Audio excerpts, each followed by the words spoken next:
നമസ്കാരം. വിൽപത്രത്തിനെ പറ്റി നമുക്ക് എല്ലാവർക്കും അറിയാം. നമ്മുടെ സ്വത്ത് വകകൾ നമുക്ക് ആർക്ക് കൊടുക്കണമോ അവർക്ക് വേണ്ടി എഴുതി വെക്കുന്നതാണ് വിൽപത്രം.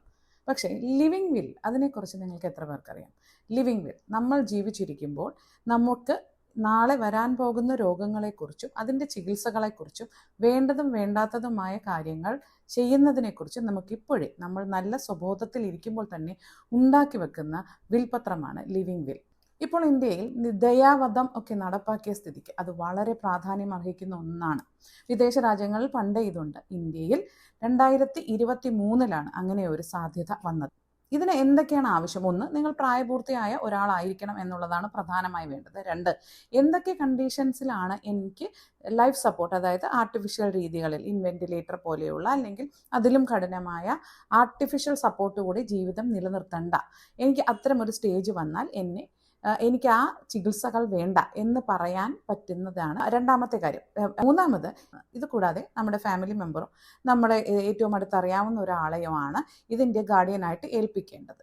ഇത് ഉണ്ടാക്കി നോട്ടറിയുടെ മുമ്പിൽ അല്ലെങ്കിൽ ഗസറ്റഡ് ഓഫീസറുടെ മുമ്പിൽ സൈൻ ചെയ്ത് നമുക്ക് സൂക്ഷിക്കാവുന്നതാണ്.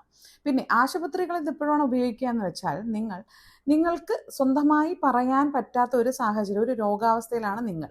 അപ്പോൾ നിങ്ങളുടെ ഈ ലിവിങ് വിൽ ഉപയോഗിച്ച് നിങ്ങൾക്ക് ഇന്ന രീതികളിലുള്ള ചികിത്സകൾ വേണ്ട, അല്ലെങ്കിൽ ഇത്ര ജീവിതം നിലനിർത്താനുള്ള ഇന്ന രീതിയിലുള്ള ചികിത്സകൾ വേണ്ട എന്നുള്ള വില്ല് പ്രാബല്യത്തിൽ വരും. അവിടെയും മെഡിക്കൽ ഓഫീസറും ഒക്കെ പരിശോധിച്ചും അതിൻ്റെ കാരണങ്ങളിൽ കൂടെ കടന്നുപോയും ഒക്കെയാണ്. അതിന് ചില പ്രൊസീജിയേഴ്സ് ഉണ്ട്, അതിന് ചില ചട്ടവട്ടങ്ങളിലൂടെയാണ് കടന്നു പോകുന്നത്. പക്ഷേ നിങ്ങൾക്ക് അങ്ങനെ ഒരു വില്ല് നിർമ്മിച്ച് ചെയ്യാവുന്നതാണ്.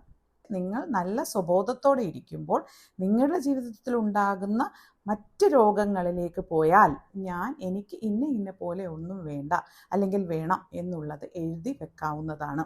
സ്വത്ത് വകകളെക്കുറിച്ച് ഒരു വിൽപത്രം എഴുതി വെക്കുന്നത് പോലെ തന്നെ പ്രാധാന്യം അർഹിക്കുന്ന ഒന്നാണിത്. നമ്മുടെ വല്ലാത്ത ഒരു രോഗാവസ്ഥയിലേക്ക് എത്തിക്കഴിഞ്ഞാൽ വീട് വിറ്റും അല്ലെങ്കിൽ എങ്ങനെയൊക്കെ പണം ഉണ്ടാക്കിയാണ് നമ്മളെ ചികിത്സിക്കേണ്ടതെന്ന് അറിയാതെ വീട്ടുകാർ ബുദ്ധിമുട്ടുന്ന ഒരവസ്ഥയുണ്ട്. മരണത്തിന് വിട്ടുകൊടുക്കാൻ ആർക്കും കഴിയില്ല സ്വന്തക്കാരെ.